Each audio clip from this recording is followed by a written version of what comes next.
বিজ্ঞাপন পোস্টার আহলে হাদিসের পক্ষ থেকে আছে, সিয়াম ইফতার করার ব্যাপারে আপনি তার চেয়ে হাফ মিনিট 1 মিনিট আগে থাকবেন, পিছে যাবেন না। পিছে গেলেই ইহুদি খ্রিস্টানদের নিয়ম হবে। বেশি ইবাদত করে আল্লাহকে সন্তুষ্ট করা যাবে না। মাত্র একজন মানুষকে মানলেই আল্লাহকে সন্তুষ্ট করা যাবে। তার নাম কি? মুহাম্মদ সাল্লাল্লাহু আলাইহি ওয়াসাল্লাম। উনি বললেন, আমার উম্মত অতদিন পর্যন্ত কল্যাণে থাকবে যতদিন পর্যন্ত তাড়াহুড়া করে ইফতার করবে।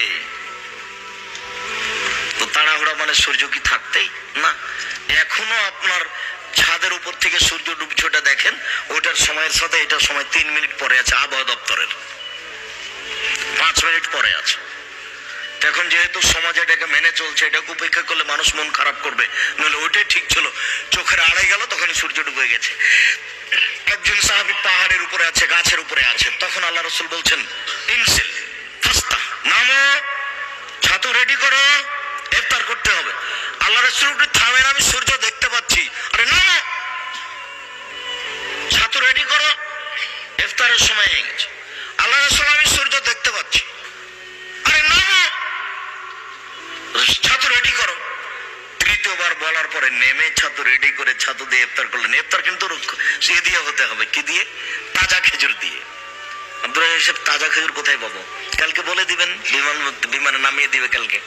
কত আত্মীয় স্বজন আছে, যদি সম্ভব না হয় তাহলে শুকনা খেজুর। আল্লাহ রাসূল বলছেন, ফাইলাম তাকুন, যদি তাজা খেজুর না থাকে, ফাতমায়রাতুন, তাহলে শুকনা খেজুর।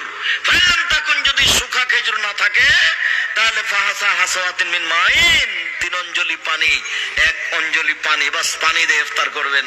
পৃথিবীতে আর কোনো সমস্যা নেই।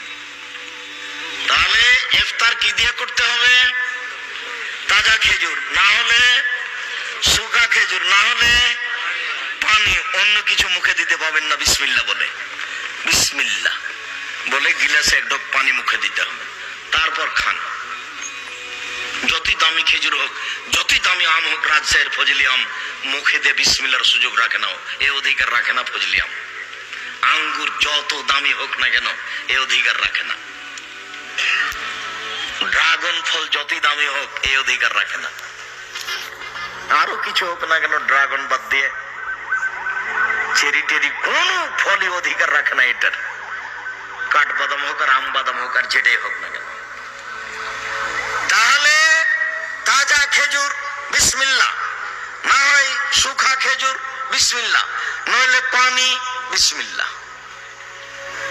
আল্লাহু আলাকা সুনতু আলা রিজকিকা আফতার, তো এই হাদিস জয়ীফ, এই জন্য আমলে নিয়ে আসতে হবে না। বিসমিল্লাহ বলে পানি পান করার পরে বলবেন, যাহাবাত জামাও আবদাল্লাতিল উরুকো সাওয়াতুল আজরু ইনশাআল্লাহ, পিপাসা দূর হলো, শিরা উপশিরা সিক্ত হলো, নেকি প্রমাণিত হলো। এইভাবে রাসূল সাল্লাল্লাহু আলাইহি ওয়াসাল্লাম করতেন, খুব তাড়াতাড়ি।